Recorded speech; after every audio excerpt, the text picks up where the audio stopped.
نحمده ونصلي ونسلم على رسول الكريم اما بعد. قال النبي صلى الله عليه وسلم هو شهر اوله رحمة واوسطه مغفرة واخره عتق من النار. رسول اکرم صلی اللہ علیہ وسلم نے ارشاد فرمایا کہ ماہ رمضان کا پہلا حصہ اولہ رحمت ہوتا ہے اور اس کا درمیانی حصہ مغفرت ہے اور آخری حصہ آگ سے نجات ہے۔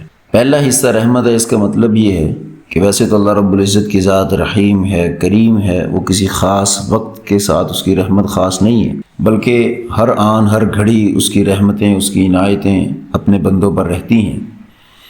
لیکن رمضان کا پہلا عشرہ، اس میں اللہ رب العزت کی جو صفت رحیمیت ہے وہ خاص اپنے ایک عروج پر ہوتی ہے۔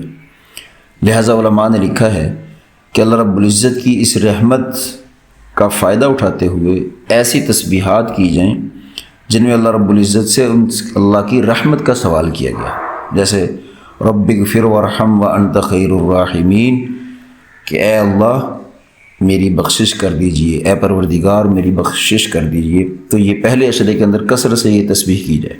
دوسرے عشرہ جو ہے وہ مغفرت کا ہے کہ اس عشرے کے اندر اللہ رب العزت کی جو صفت غفار ہے اور غفور ہے یہ اپنے خاص ایک جوبن پر ہوتی ہے، لہٰذا اس عشرے کے اندر کثرت سے استغفار کا معمول بنایا جائے۔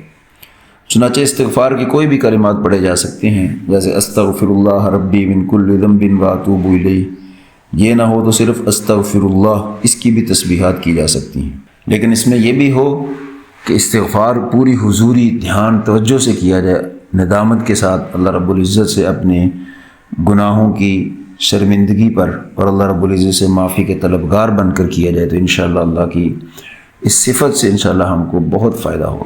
تیسرے عشرے کے اندر وہ آخری عشرہ ہے، اس کے اندر فرمایا عتق من النار، آگ سے نجات کا ہے۔ اس کے اندر اللہ رب العزت کی ایک صفت منجی وہ اپنے عروج پر، اپنے جوبن پر ہوتی ہے کہ اللہ رب العزت اس میں مومنین کو، بندوں کو آگ سے نجات عطا فرماتے ہیں۔ چنانچہ اس کے اندر جو کثرت سے تسبیح پڑھنی چاہیے وہ اللہم اجرنی من النار، اللہم اجرنی من النار، اس کا کثرت سے ورد کرنا چاہیے کہ اے اللہ مجھے آگ سے پناہ عطا کر دیجئے۔ اور یہ چونکہ آخری عشرہ ہے، شاید اسی میں کی گئی دعائیں بھی قبول ہو جائیں اور اللہ تعالی جہنم سے نجات اور جنت کا پروانہ ہمارے لیے لکھ دیں۔